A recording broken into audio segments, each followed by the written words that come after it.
Nous sommes soldats, combattants pour Christ. Pour Christ, au nom de Jésus, nous conquérons.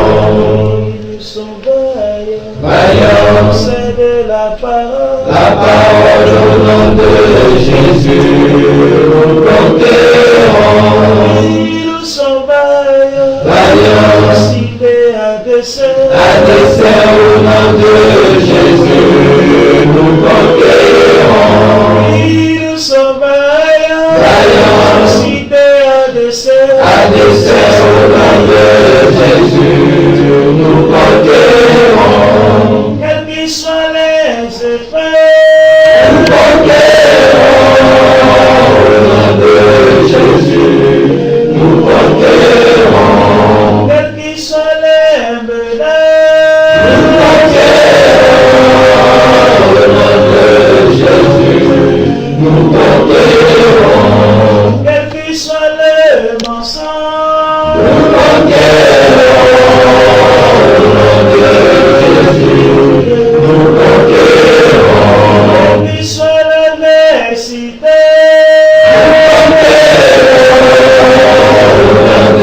Jésus, nous conquérons. nous sommes vaillants, Vaillants, cités à dessein. à dessein au nom de Jésus, nous conquérons. Nous sommes vaillants, Vaillants, cités à dessein. à dessein au nom de Jésus, nous conquérons.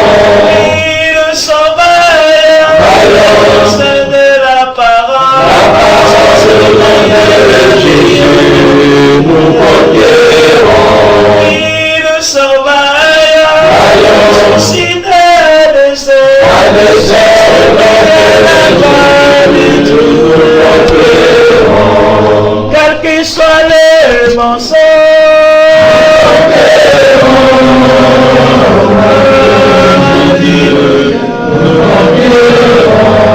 quels qu'ils soient les menaces,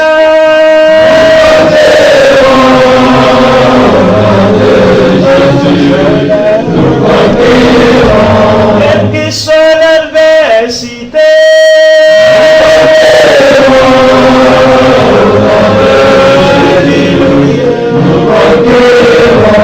quelles que soient les persécutions,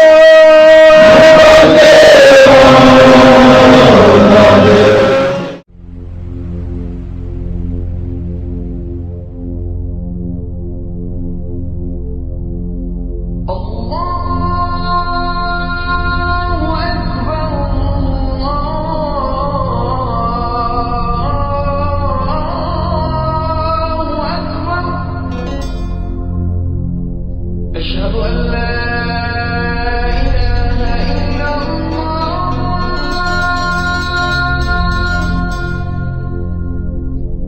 أشهد أن لا إله إلا الله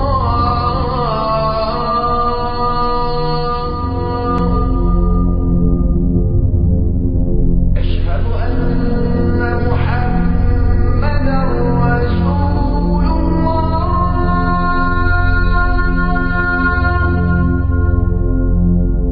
أشهد أن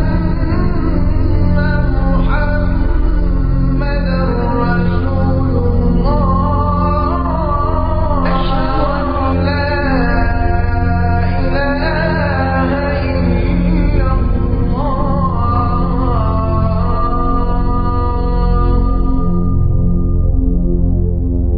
أشهد أن محمدا رسول الله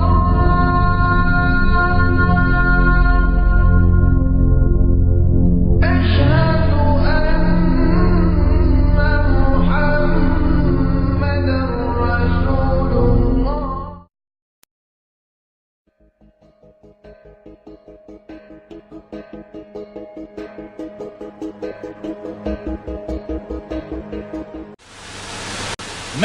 Monsieur Didat, chers amis, ce livre, comment se nomme-t-il? Ce livre se donne beaucoup de mal pour démontrer qu'une des grandes caractéristiques d'un Dieu authentique, c'est d'être celui qui ne mange pas.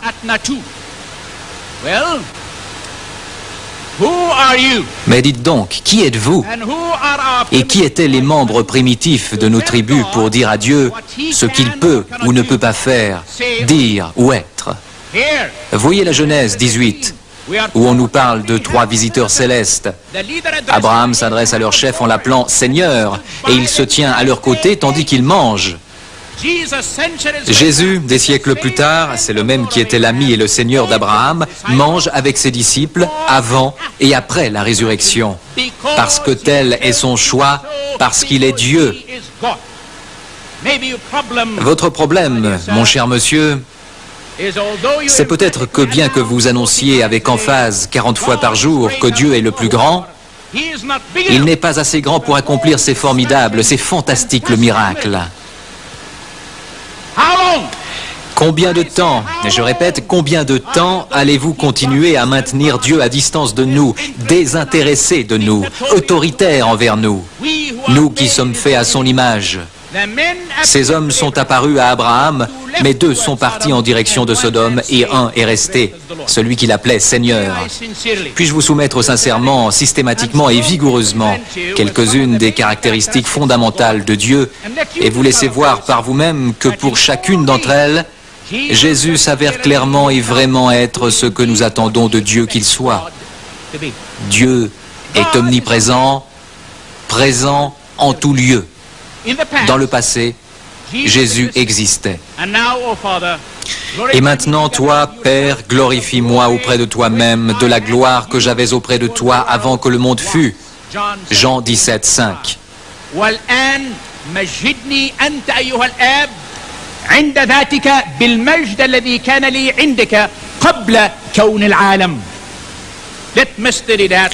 Que M. Didat essaie de réfuter cela s'il le peut, en se contredisant du même coup, en disant le contraire de ses propres paroles à Birmingham en juillet dernier, lorsqu'il déclarait devant l'auditoire « Je crois chaque mot de Jésus qui est écrit dans les évangiles ».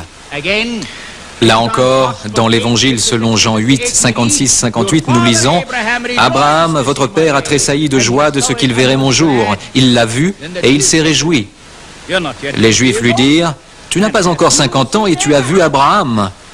Jésus leur dit « En vérité, je vous le dis, avant qu'Abraham fût, je suis. » Pourquoi je suis? Si vous lisez Exode chapitre 3, verset 13 et suivant, comprendrez-vous pourquoi?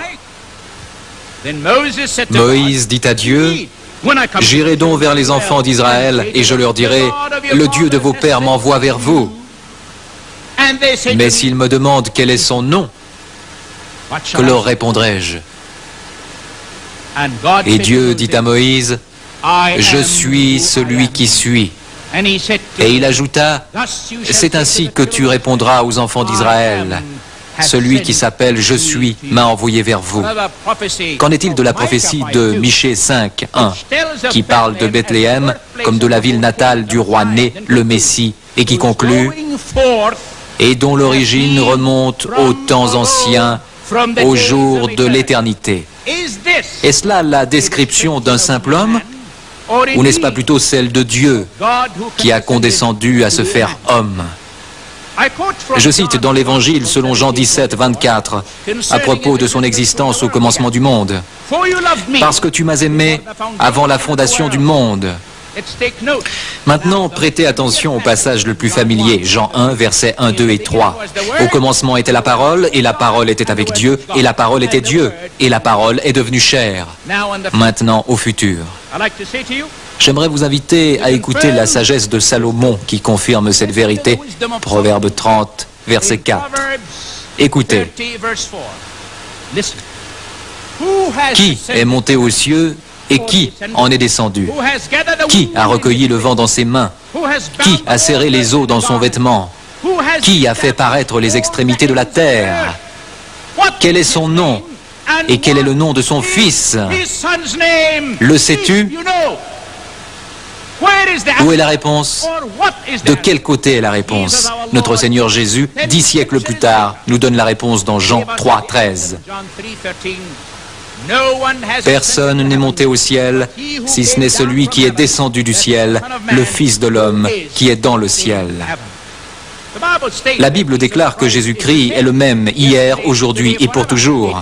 C'est là un titre réservé seulement à Dieu. Le dernier livre de la Bible nous laisse perplexes. Apocalypse, chapitre 1, verset 18. Je suis l'alpha et l'oméga, le commencement et la fin, dit le Seigneur Dieu, celui qui est, qui était et qui vient, le Tout-Puissant. Les versets 17 et 18 du même chapitre. Quand je le vis, raconte Jean, je tombais à ses pieds comme mort.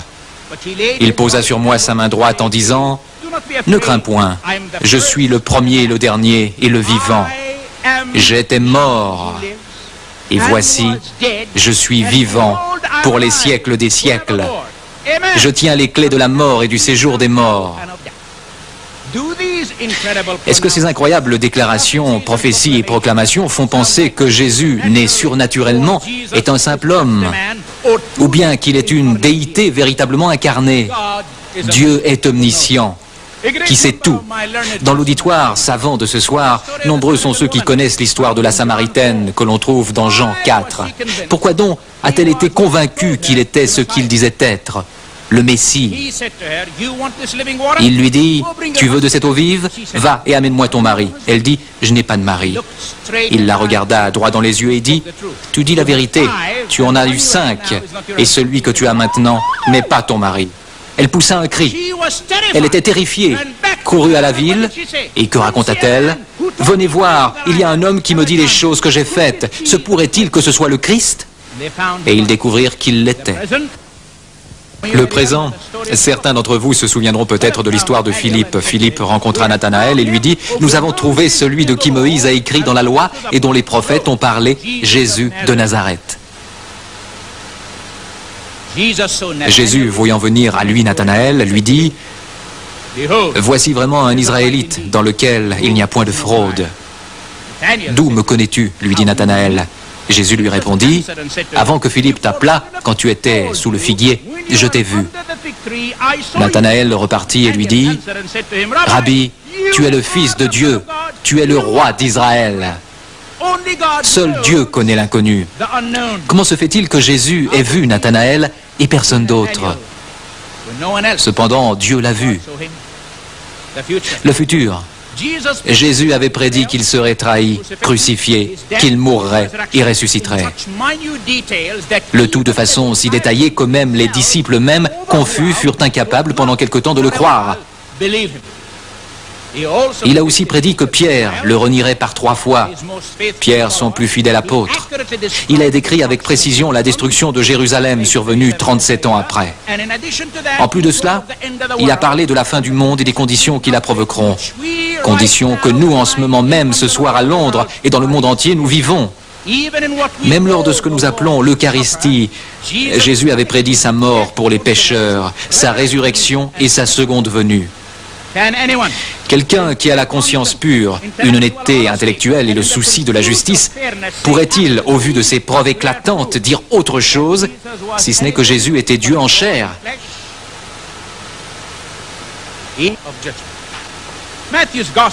Dans l'Évangile selon Matthieu, il nous est dit que des mages de l'Orient vinrent à Bethléem. Voyez-vous, Dieu doit être adoré. Écoutez ceci. Quand ils arrivèrent, ils demandèrent, où est-il celui qui est... Écoutez ceci. Quand ils arrivèrent, ils demandèrent, où est-il celui qui est né roi? Curieux qu'ils aient appelé cet enfant roi, au lieu de lui donner le titre approprié de prince. En tout cas, nous découvrons au verset 11 de Matthieu chapitre 2, virent le petit enfant avec Marie, sa mère, se prosternèrent et l'adorèrent. Lui, pas Marie. Puis-je vous encourager, mes chers amis, à reconnaître que les mages, cependant, se prosternent. Les 3 dons, l'or parce qu'il est roi, l'encens parce qu'il est Dieu, la myrrhe parce qu'il meurt pour nous, les pécheurs. Même les démons reconnaissaient et se prosternaient devant Jésus.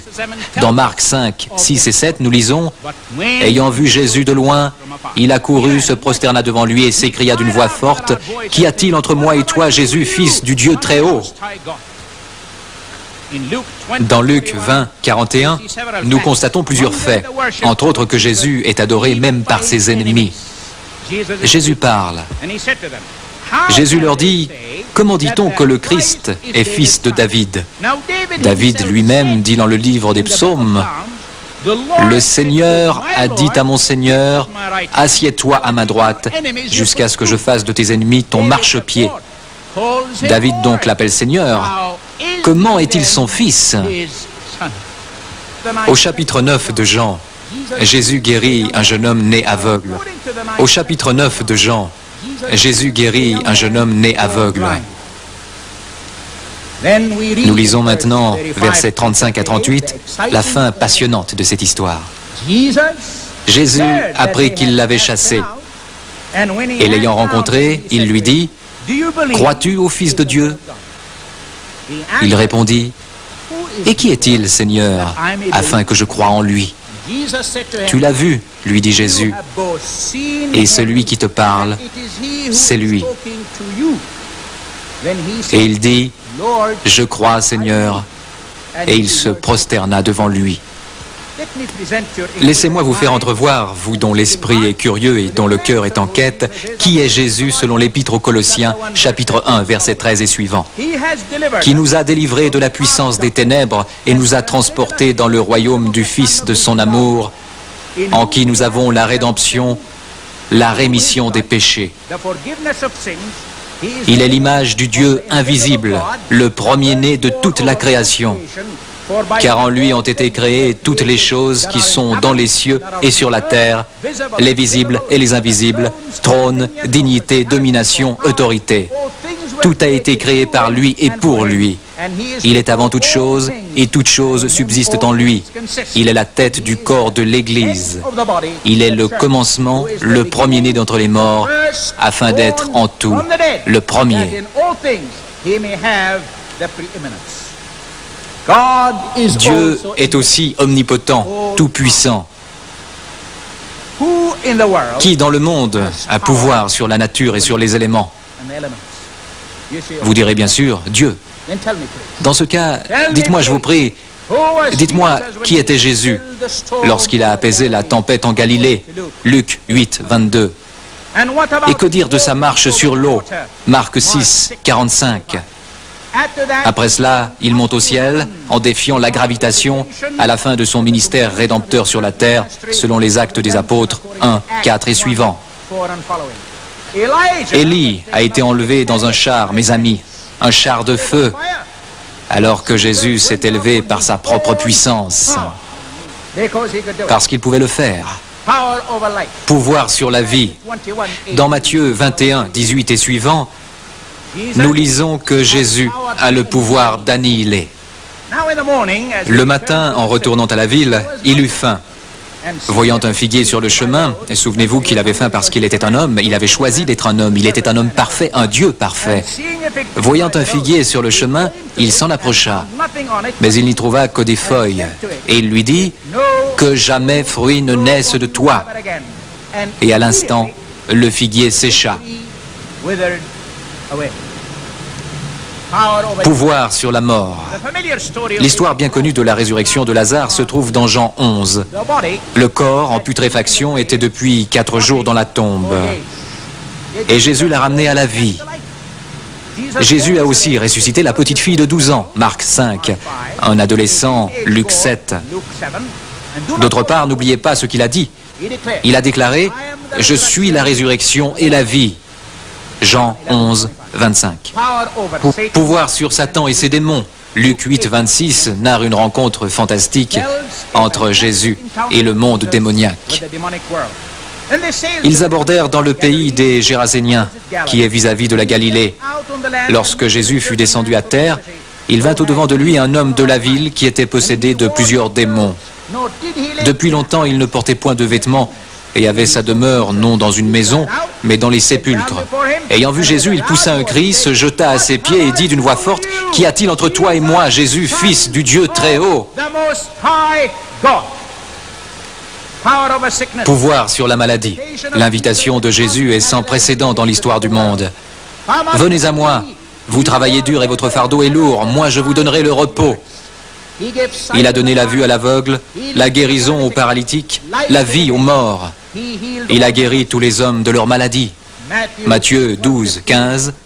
Une grande foule le suivit, il guérit tous les malades. Pouvoir de pardonner. Lisons l'Évangile qui nous raconte une histoire dans Marc 2 et dans Matthieu 9. Voyez-vous, ils amenèrent cet homme, et comme ils ne pouvaient pas entrer, ils le firent descendre par le toit. Jésus le vit, et la première chose qu'il dit, « Tes péchés te sont pardonnés, mon enfant. » Les gens murmurèrent au-dedans d'eux. Jésus savait ce qu'ils murmuraient au-dedans d'eux. Ainsi que leur dit-il, il nous est dit, « Qui peut pardonner les péchés, si ce n'est Dieu seul ?» Jésus, ayant aussitôt connu par son esprit ce qu'ils pensaient au-dedans d'eux, leur dit, « Pourquoi avez-vous de telles pensées dans vos cœurs ?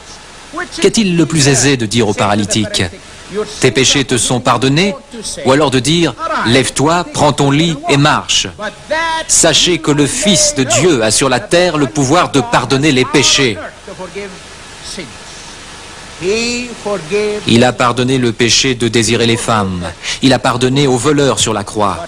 Mais pas une seule fois, il n'a demandé de pardon pour lui-même. Pas une seule fois. Il a prié afin de pardonner à ceux qui le tourmentaient. Pouvoir de créer. Cette prérogative de Dieu est reconnue à Jésus qui a nourri 5000 personnes, selon Luc 9, à partir de 5 pains et 2 poissons. À une autre occasion, c'est 4000 personnes qu'il a nourries, Marc 8, à partir de quelques pains et de quelques poissons. La première épître de Jean 5, 20 proclame avec profondeur, « Et nous savons que le Fils de Dieu est venu et qu'il a passé avec nous un accord afin que nous puissions connaître celui qui est vrai, et nous sommes en celui qui est vrai, en son Fils Jésus-Christ, qui est le vrai Dieu et la vie éternelle. » Mes chers amis, nous pouvons honnêtement... Pouvons-nous honnêtement ce soir ou à n'importe quel moment nier la vérité révélée?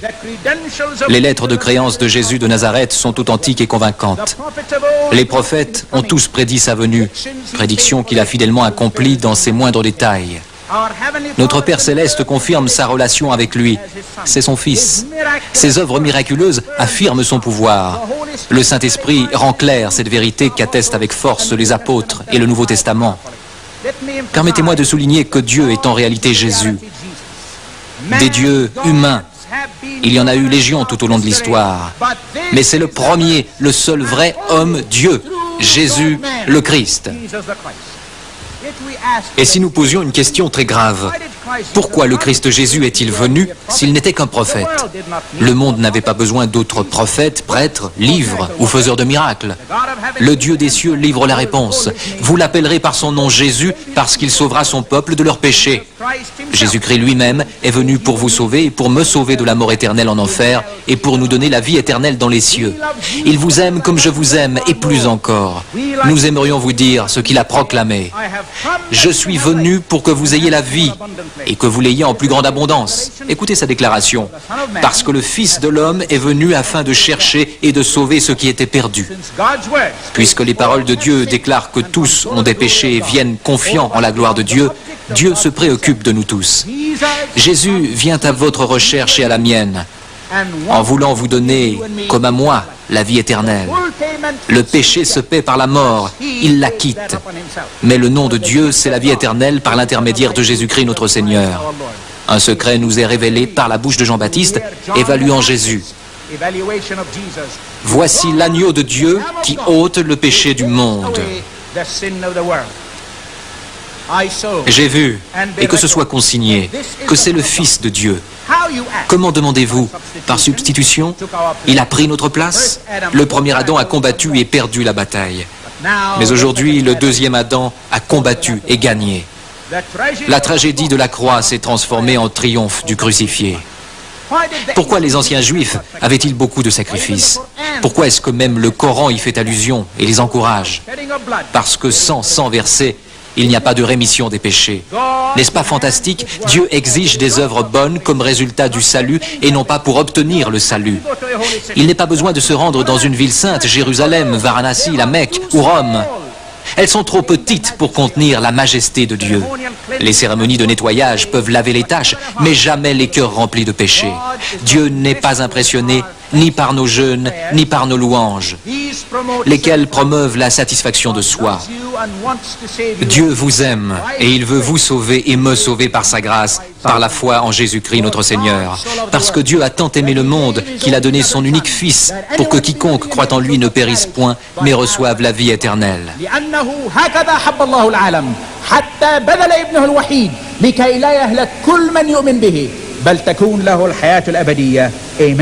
Amen. Merci beaucoup.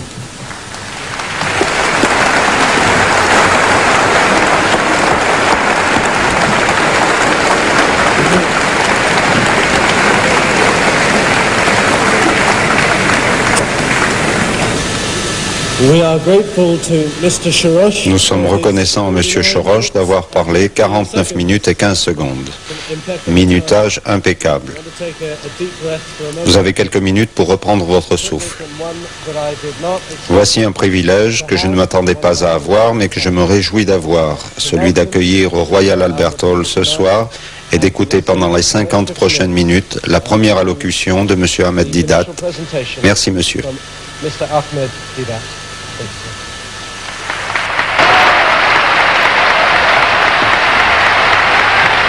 I would like to hug you, sir. I was praying. Go and look. I love you, brother. I love you. I love you. I love you. We love you. We love you.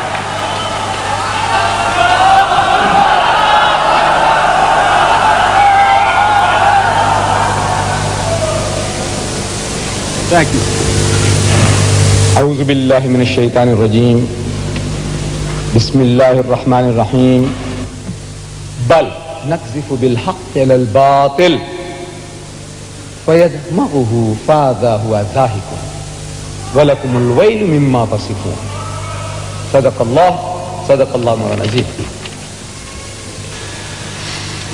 Monsieur le Président, respectable orateur, mes chers frères et sœurs, le sujet « Jésus est-il Dieu ?» peut facilement être traité en lui opposant une question. Jésus a-t-il prétendu être Dieu? A-t-il dit « Je suis Dieu » A-t-il dit « Adorez-moi et croyez-moi » Monsieur le Président, Mesdames et Messieurs, il n'y a pas une seule déclaration équivoque dans aucun des 66 livres de la Bible, ni dans les 73 de celle catholique romaine, dans laquelle Jésus dise « Je suis Dieu » ou dans laquelle ils disent « Adorez-moi ». Il n'y a pas. J'aurais été très heureux d'entendre Jésus, de la bouche de Jésus, cette déclaration simple, directe, explicite, « Je suis Dieu » ou « Adorez-moi ». En effet, moi en tant que musulman, et nous tous musulmans, croyons que Jésus-Christ était l'un des plus puissants messagers de Dieu. Nous croyons en sa naissance miraculeuse, nous croyons qu'il était le Messie, et nous croyons qu'il a donné la vie aux morts avec la permission de Dieu et qu'il a guéri les aveugles-nés et les lépreux avec la permission de Dieu.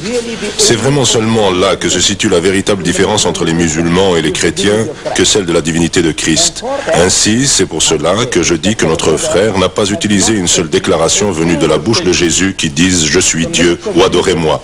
Durant tout son séjour sur terre, il n'a jamais fait de déclaration pareille. Bien sûr, mon frère aura encore l'occasion, mon frère Solouche, de reprendre la parole et peut-être pourra-t-il m'indiquer où il y a une telle déclaration en cas d'oubli de sa part. Au mieux, a-t-il pu citer un passage de l'Apocalypse où il est dit, et ces paroles sont censées être de Jésus, Je suis l'alpha et l'oméga, ce qui signifie je suis le premier et le dernier. Bon, déjà ce livre de l'Apocalypse était un rêve. Un rêve dans lequel Jean, dans ce rêve, avait une vision dans laquelle il voyait des animaux avec des yeux à l'intérieur et des yeux à l'extérieur, et avec des cornes surmontées d'yeux. Tout cela, un homme qui a trop mangé peut en faire l'expérience. Alors pourquoi Jésus est-il venu sur cette terre? Nous allons analyser ce qu'il a vraiment dit et ce qu'il a fait. Voyons maintenant l'idée de la Trinité. Les chrétiens, la majorité des chrétiens, y compris l'Église anglicane, l'Église romaine catholique, les presbytériens, les luthériens, les méthodistes, presque à l'unanimité, croient en cette chose, la Sainte Trinité. Dans le catéchisme chrétien des Églises, on dit, et je cite, « Car le Père est Dieu, le Fils est Dieu et le Saint-Esprit est Dieu. Mais ce ne sont pas trois dieux, mais un seul Dieu. Ainsi le Père est tout-puissant, le Fils est tout-puissant et le Saint-Esprit est tout-puissant. Mais il n'y a pas non plus trois tout-puissants. Il n'y a qu'un seul tout-puissant. Et ça continue. Je cite le catéchisme. Le Père est une personne, le Fils est une personne et le Saint-Esprit est une personne. Cependant, ce ne sont pas trois personnes, mais une seule personne. Je vous le demande. Qu'est-ce que c'est que cette langue? Est-ce de l'anglais? On dirait que c'est de l'anglais, mais ce n'est pas de l'anglais. Personne, personne, personne. Mais non trois personnes, mais une seule personne. Je répète, qu'est-ce que c'est que cette langue? Qu'est-ce que c'est qu'une personne dans votre langue, à vous les Anglais? Dites-le-moi, vous qui êtes Américains, qui parlez comme les Anglais. Dites-le-moi. Qu'est-ce que c'est qu'une personne dans votre langue? Supposons que vous et deux autres frères soyez des triplés, identiques, au point que nous ne puissions pas faire la différence entre vous trois. Vous êtes identiques les uns aux autres. Si l'un de vous commet un assassinat, je vous le demande, pourrons-nous prendre l'autre? Vous dites non, je vous réponds. Et pourquoi pas? Vous vous ressemblez. Pourtant, il me dira, mais non, c'est une personne différente. Ce qui en fait une personne différente, c'est sa personnalité. Si la personnalité est différente, il est différent. Et quand les chrétiens disent, au nom du Père, et du Fils, et du Saint-Esprit, je vous dis que vous avez trois représentations mentales distinctes à l'esprit. Quand vous dites Père, vous ne pensez pas au Fils. Quand vous dites Fils, vous ne pensez pas au Saint-Esprit, n'est-ce pas? Oui, et ces trois représentations ne pourront jamais se fondre en une seule. Malgré tous vos efforts, elles resteront toujours trois dans votre esprit, à moins que votre esprit ne soit malade et que vous ne disiez « je vois ces trois comme une seule image ». Les trois resteront toujours trois. Maintenant, en ce qui concerne les musulmans, croire qu'un être humain, quel qu'il soit, est Dieu ou s'unisse à Dieu, c'est prendre des libertés avec Dieu. Que ce soit l'idée hindoue du Dieu incarné, ou l'idée chrétienne du Dieu incarné, Dieu se faisant homme, le Saint-Coran dit.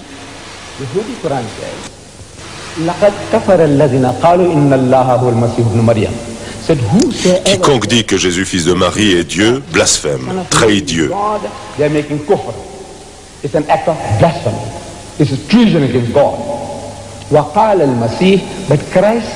Et Jésus dit,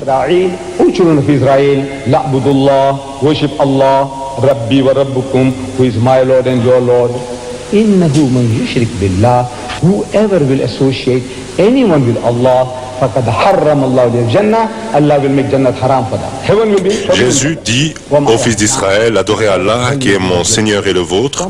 Quiconque associe quelqu'un à Dieu sera interdit de paradis et voué à l'enfer. Et personne n'aide les injustes.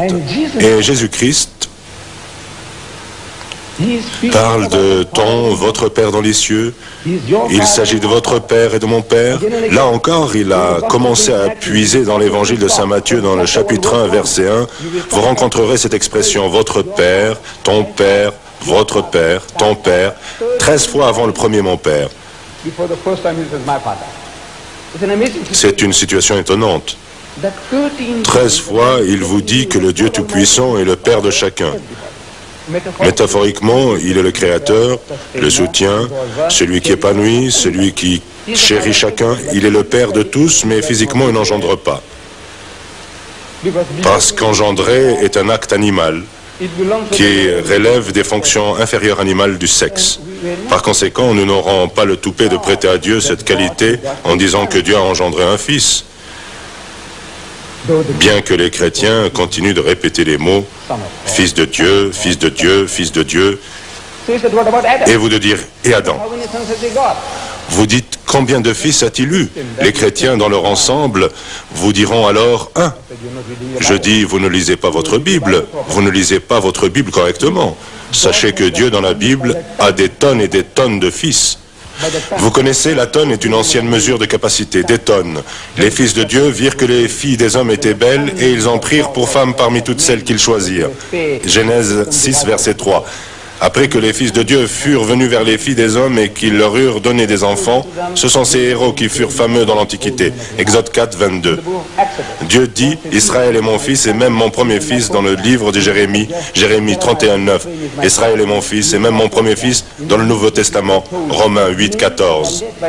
On nous dit, tous ceux qui sont conduits par l'Esprit de Dieu sont fils de Dieu. Chaque fois, nous pouvons entendre, si vous suivez la volonté et les plans de Dieu, vous êtes une personne pieuse.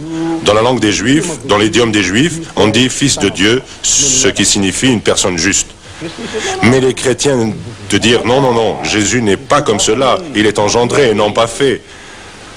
Alors je vous demande, s'il vous plaît, de m'expliquer. Je m'adresse aux personnes de langue anglaise. Expliquez-moi, s'il vous plaît, qu'essayez-vous de montrer? Quand vous me dites qu'il est engendré et non fait, qu'essayez-vous vraiment de me dire?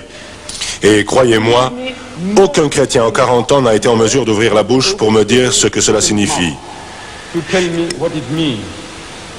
Il a fallu pour cela un Américain, mon frère Soros. Il a fallu que ce soit un Américain. Il a dit, cela signifie procréer par Dieu. Et moi, quoi? Et lui de répondre, non, non, non, vous m'avez demandé ce que cela signifie, je vous dis ce que cela signifie, et non que je crois que Dieu ait procréé un fils. Quoi qu'il en soit, voici Jésus-Christ. Je ne sais pas. En tout cas, pour les musulmans, c'est un blasphème de dire que Jésus est Dieu. Mais il y a aussi un autre blasphème vu du côté des chrétiens. Voyez-vous, les chrétiens orthodoxes, les chrétiens anglicans, les méthodistes et tous les catholiques romains, ils croient tous en la Sainte Trinité. Et ils disent que Jésus est la deuxième personne de la Trinité. Vous n'entendez jamais les mots au nom du Père et du Fils et du Saint-Esprit. Vous n'entendez jamais au nom du Saint-Esprit et du Fils et du Père. Jamais. Vous n'entendez jamais au nom du Fils et du Saint-Esprit et du Père. Cela doit toujours être au nom du Père, du Fils et du Saint-Esprit. Il est toujours la deuxième personne de la Trinité. Pour la chrétienté, dire que Jésus est le Père est une hérésie. Pour l'Église chrétienne, selon l'optique musulmane, attribuer un caractère divin à un être créé, quel qu'il soit, est un blasphème. L'attribuer à toute autre chose supérieure est un blasphème. Mais dans l'optique chrétienne, dans l'optique des églises anglicanes, méthodistes, luthériennes, de toutes, dire ou avoir la témérité de dire que Jésus est le Père était avant une hérésie, laquelle était condamnée et frappée d'excommunication par l'Église catholique romaine il y a plus de 1000 ans de cela. Elles l'ont abandonnée. Vous allez me dire, mon frère Soros, mais je ne sais pas pourquoi il cache le fait qu'en réalité il croit que Jésus est le Père.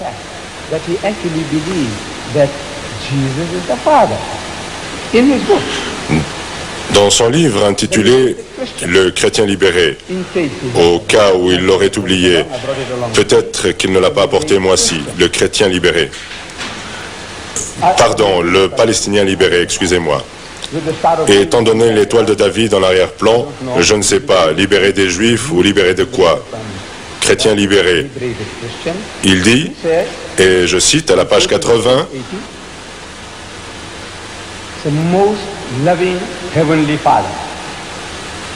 le plus aimant Père céleste, je te remercie pour les miracles que tu as accomplis dans ma vie. Le plus grand de tous les miracles a été que tu m'as aimé suffisamment pour mourir pour moi. Qui? Le Père est mort pour lui? Cela, dans l'histoire de l'Église, comme frère Soros sera en mesure de le confirmer étant maître de théologie, est une ancienne hérésie qualifiée de patripassianisme ou de monarchianisme ou de sibyllisme. Vous ne devez pas vous effrayer de ces mots à rallonge, mais c'est dans l'histoire des églises et elles excommuniaient il y a de cela quelques mille ans. Mais c'est lui qui est le Père. Cependant, Jésus contredit cette affirmation qui dit « Et n'appelez personne sur la terre votre Père, car un seul est votre Père, celui qui est dans les cieux. » Matthieu 23, 9. Et Jésus est un homme de la terre, qui marche sur cette terre. C'est ce que Pierre justifie. Dans le livre des Actes des Apôtres, chapitre 2, verset 22, il déclare « Hommes israélites, écoutez ces paroles. Jésus de Nazareth, cet homme, un homme à qui Dieu a rendu témoignage devant vous par les miracles, les prodiges et les signes qu'il a opérés par lui au milieu de vous. Ne l'a-t-il pas fait? Que Dieu a opéré par lui? Il a utilisé Jésus. Dieu Tout-Puissant a utilisé Jésus. Que Dieu a opéré par lui au milieu de vous, comme vous le savez vous-même. Donc il n'est pas le Père. Il dit aux Juifs, vous n'avez jamais entendu sa voix, la voix de Dieu, jamais. Vous n'avez pas entendu la voix de Dieu, jamais. Ni vu sa face, ni sa forme. Jamais. Les Juifs avaient Jésus devant les yeux et ils l'écoutaient. Ils n'étaient pas d'accord avec le message, mais ils l'écoutaient. Ils n'étaient pas sourds. Tous les Juifs qui réagirent à ce message, ils écoutaient, ils entendaient, ils voyaient. Ils voulaient le lapider et ils s'éloignaient, ils s'enfuyaient, ils se cachaient. Ils voyaient sa forme, mais il disparaissait. Non pas en s'évanouissant dans les airs, mais en se cachant et en courant se mettre hors de leur portée, d'après la Bible. Par conséquent, il ne saurait être le Père, pas plus qu'il ne saurait être ce Dieu.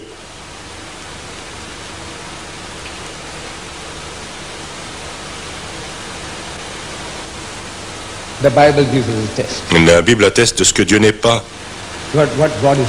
Ce que Dieu n'est pas. De même que dans l'islam, le Coran nous dit aussi ce que Dieu n'est pas. Comme quoi, Dieu n'est semblable à rien que nous puissions nous représenter ni imaginer. Tout ce que vous pouvez vous représenter ou imaginer n'est pas lui. Nous avons entendu quelques 99 attributs de Dieu, comme quoi il est haut, il est miséricordieux, il est juste, il est saint, etc., etc., et cela 99 fois. Mais il y a certaines choses qu'il n'est pas. Il n'est pas ci, il n'est pas là. La Bible également nous dit ce que Dieu n'est pas. Et il est dit dans le livre de Job 25, 4, 6, « Comment l'homme serait-il juste devant Dieu? Comment pouvez-vous comparer le moindre être humain avec Dieu? Comment celui qui est né de la femme serait-il pur? Quiconque est né d'une femme n'est pas suffisamment bien pour être comparé à Dieu. Quiconque, que ce soit un Moïse ou un Jésus ou un Mohammed, que ce soit un Rama ou un Krishna ou un Bouddha, quiconque a été porté pendant 9 mois par une femme ne pourra jamais être un Dieu. C'est ce que la Bible dit. Quand la lune n'est pas brillante et les étoiles sont impures à ses yeux, aux yeux de Dieu, qu'est-ce que c'est que toute cette histoire? La lune, les étoiles. Qu'est-ce que c'est que ça? Rien. Que peu de valeur à l'homme. Voyez-vous, les chrétiens disent, écoutez, Jésus est né d'une femme. Ça ne fait pas de doute, mais il est né de façon miraculeuse. Là, nous sommes d'accord avec eux. C'est donc ça qui fait de lui quelque chose de surnaturel, car il est né miraculeusement. Ainsi est Dieu Tout-Puissant dans ce livre. La Bible chrétienne qui dit le peu de valeur de l'homme. Si le soleil et la lune et les étoiles ne sont rien à ses yeux, qu'est-ce que l'homme? Vous et moi, qu'est-ce que vous êtes? Qu'est-ce que nous sommes? Que peu de valeur à l'homme qui n'est qu'un asticot. Savez-vous qu'est un asticot? Vos gens qui vivaient dans les jungles totales, vous ne savez pas ce que c'est qu'un asticot? Vous connaissez les asticots? Je ne vous ferai pas de description. Vous ferez bien de regarder dans le dictionnaire, dans l'Oxford Dictionary, et vous trouverez asticot. Sévères, vous savez, qui vivent dans le fumier, dans les excréments humains, asticots, vous et moi, d'après ce livre de Dieu, vous n'êtes rien de plus que des asticots. Et le Fils de l'homme, qui, Jésus-Christ, c'est explicite. À moins que vous ne vous soyez mis dans la tête que Jésus est une exception. Dieu Tout-Puissant se donne exprès la peine de vous dire, écoutez, ce fameux Jésus n'échappe pas à la règle. Et le Fils de l'homme, Demandez à n'importe quel chrétien qui est le Fils de l'homme. 83 fois dans le Nouveau Testament, Jésus-Christ est décrit comme le Fils de l'homme. Fils de l'homme, Fils de l'homme. Il est le renard pour les chevaux et le taureau de mauvais augure. Mais le Fils de l'homme n'a pas de toit au-dessus de la tête et le Fils de l'homme est comme le fils de Jonas, car Jonas a passé 3 jours et 3 nuits au centre de la terre. Ainsi est le Fils de l'homme. Bien 83 fois, Jésus est appelé le Fils de Dieu, 13 fois. 13 fois. Mais 83 fois, 70 fois plus souvent, Fils de l'homme, Fils de l'homme, Fils de l'homme. Et demandez à n'importe quel missionnaire chrétien qui est le Fils de l'homme, il répondra Jésus. Appelez le Fils de l'homme et qui n'est qu'un ver, un ver. C'est un ver. Nous sommes des asticots. C'est pire qu'un ver. Lui, c'est un ver. En d'autres termes, ne vous y trompez pas. Quiconque est né d'une femme, et la Bible nous dit dans l'Évangile, selon Saint Luc, chapitre 2, verset 21, et lorsqu'il eut 8 jours, il fut circoncis. Dieu circoncis.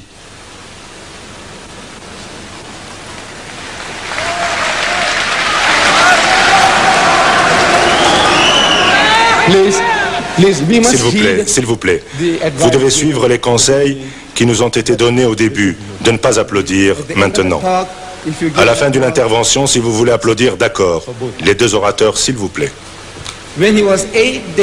Quand il eut 8 jours, il fut circoncis et il fut appelé Jésus par les anges alors qu'il était dans le ventre de sa mère. Qui était dans le ventre de sa mère? Jésus. Comment en est-il sorti? Comme vous et moi? Qui? Dieu? Je vous pose la question. Imaginez que vous soyez une infirmière, on peut tout imaginer.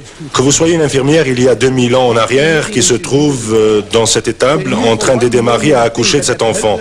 Pourriez-vous vous imaginer un seul moment que cette petite créature sans défense et d'une saleté repoussante soit votre Dieu, votre Jéhovah, votre Allah? Non, l'esprit humain rejette l'idée de cette petite créature chétive qui a rendu sa mère impure pendant 40 jours. C'est ce que dit la Bible, qu'elle a dû être purifiée après 40 jours. Qu'est-ce qui l'a rendue impure? C'est la naissance du Dieu saint qui l'a rendue impure? Non, c'est un enfant humain, comme vous et moi, qui a rendu Marie impure pendant 40 jours. Elle l'a porté 9 mois. En Angleterre, les anglicans aujourd'hui sont un peu plus raisonnables que les évangélistes. Il y a eu un atelier réunissant des évêques anglicans en juin dernier, ici, au Royaume-Uni.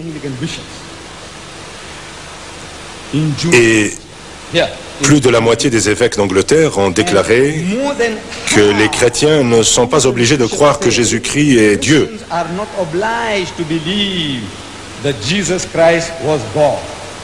C'est fini. Vous ne devez pas le croire. Si mon salut et le vôtre en avaient dépendu, car votre salut, si vous êtes chrétien, les chrétiens croient que Jésus doit mourir en tant que Dieu, car un homme ne peut pas prendre sur lui les péchés du monde. S'il meurt sur la croix, nous dirons, ils ne l'ont pas tué et ils ne l'ont pas crucifié. Nous l'avons prouvé en juillet ici même, nous n'allons pas nous arrêter sur ce point. Mais il faut que les chrétiens croient que Jésus doit mourir en tant que Dieu et non pas en tant qu'homme. Parce qu'un simple homme ne peut pas prendre les péchés du monde. Donc Dieu est mort. Vous le demandez? Croyez-vous que Dieu est mort? Vous dites qu'il est éternel et éternellement mortel? Et il est mort? Vous voulez donc savoir s'il meurt, ce qu'il advient de sa création? Vous connaissez le courant électrique? Le courant. D'où provient le courant? Le courant de cette salle, d'ici. Il provient d'une sous-station ou d'une station de secours. S'il le coupe là-bas, à quoi vont vous servir tous ces interrupteurs? Fini. Le courant est parti, vous vous retrouvez dans l'obscurité. C'est Dieu Tout-Puissant. Si sa vie s'est éteinte, qui fait tourner son univers? Qui lui permet de continuer à tourner?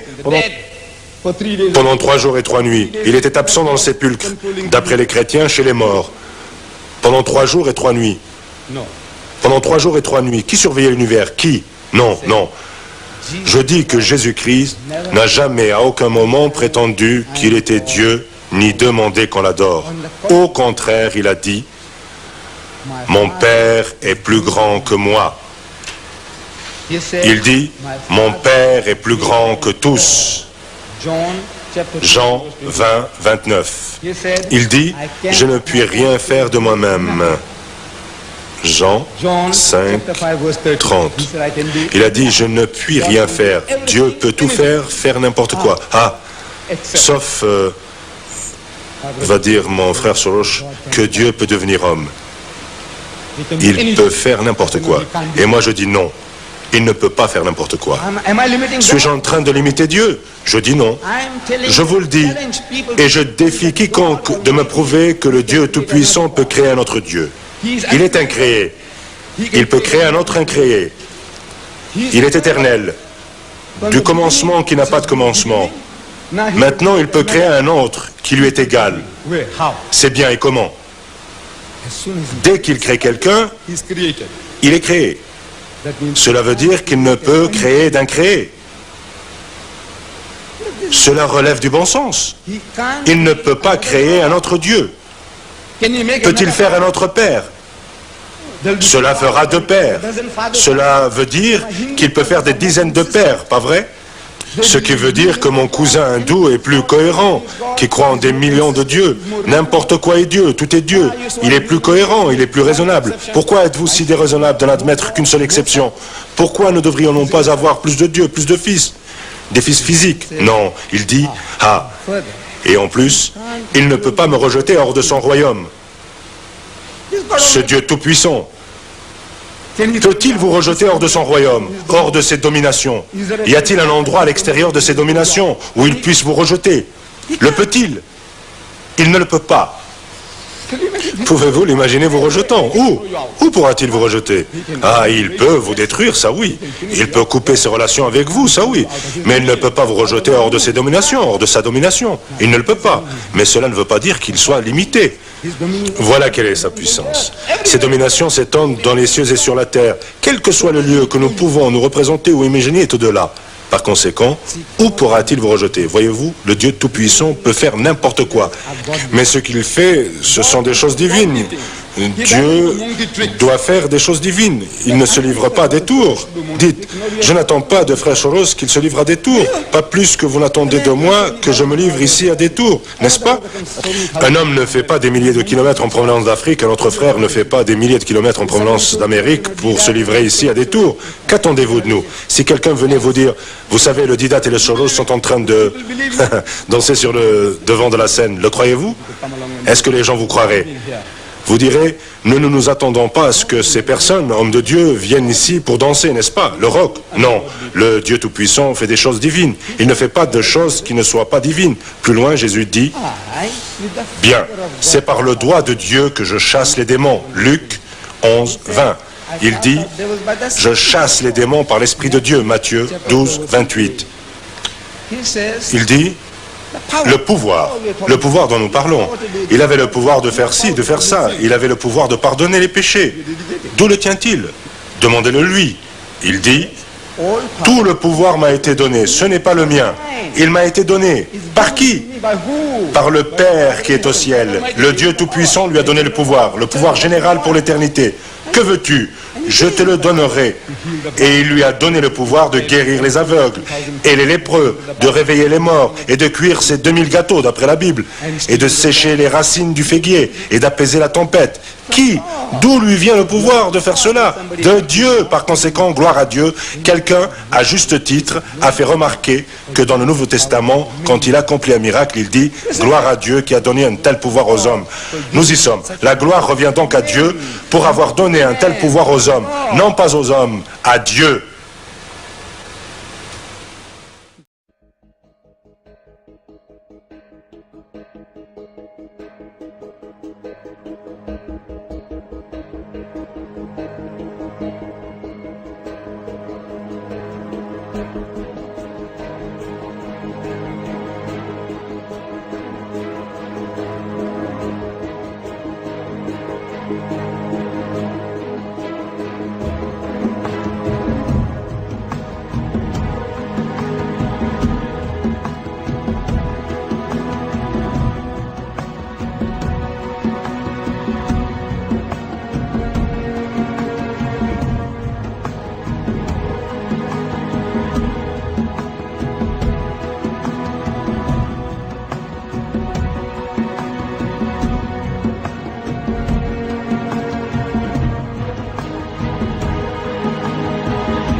Mohammed, le prophète de l'islam, n'a-t-il pas clamé son incertitude et sa totale confusion sur son futur, celui des musulmans et de l'islam, en ce qui concerne le salut, quand il l'a lui-même clairement dit, au début de sa vie, dans le Coran.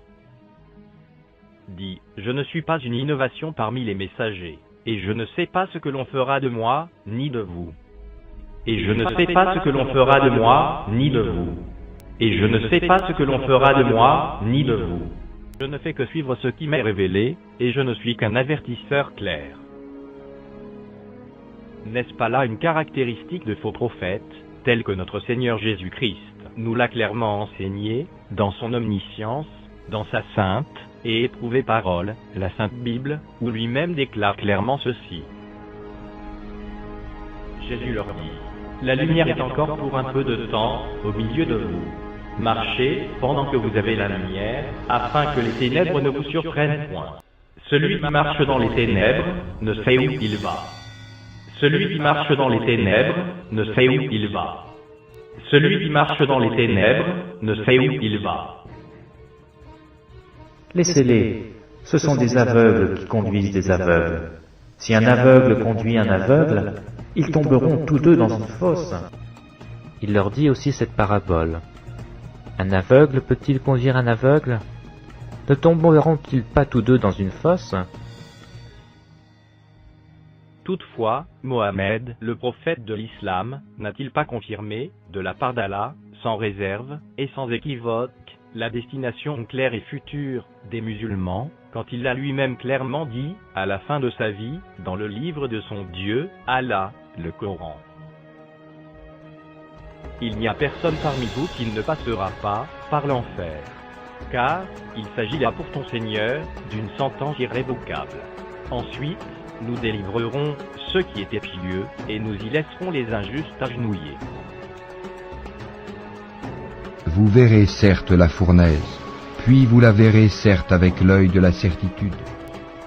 Mais notre grand Dieu de gloire, manifesté en chair, notre Seigneur et Sauveur, Jésus-Christ, quant à lui, a clairement confirmé un paradis de gloire, qu'il a lui-même préparé pour ceux qui l'aiment, et qui auront cru en sa parole, quand il l'a lui-même dit dans la Sainte Bible. Que votre cœur ne se trouble point. Croyez en Dieu, et croyez en moi. Il y a plusieurs demeures dans la maison de mon Père. Si cela n'était pas, je vous l'aurais dit. Je vais vous préparer une place.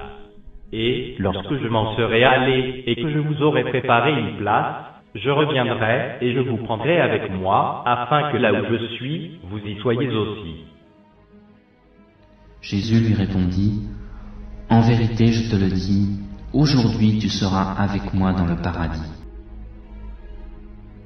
Le paradis illusoire d'Allah, c'est pour des ébats sexuels collectifs, voir Sourate 55 versets 70 à 75, Sourate 55 versets 54 à 58, Sourate 44 versets 51 à 54, Sourate 2 versets 25. C'est cela l'âme de l'islam, la course et l'espoir des musulmans. Raison pour laquelle ils combattent le christianisme, ils haïssent et tuent les chrétiens, ils égorgent leurs dissidents, voir Sourate 5 versets 33, Sourate 8 versets 12 à 17, Sourate 33 versets 60 à 62, et méprisent le Fils de Dieu, Jésus-Christ, ainsi que leurs femmes. À l'image de Mohammed, d'Ahmed Didat, de Tariq Ramadan, Abdul Majid, et bien d'autres, qui en ont fait une application radicale à leur propre vie, au point de ressembler au diable lui-même, le modèle par excellence de méchanceté, tel que mentionné dans la Sainte Bible. Lui, dont la condamnation est déjà arrêtée. Voir Jean 8 verset 44, Jean 10 verset 10, et Jean 16 verset 11. Ahmed Didat est descendu dans les sentiers de la mort, pour côtoyer la souffrance, et l'agonie d'une fin sans paix, sans Dieu comme rétribution, avant de rejoindre l'enfer, puis l'étang ardent de feu et de soufre éternel, ce qui est la seconde mort.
Tidak dapat lari dari mereka tentuan ilahi.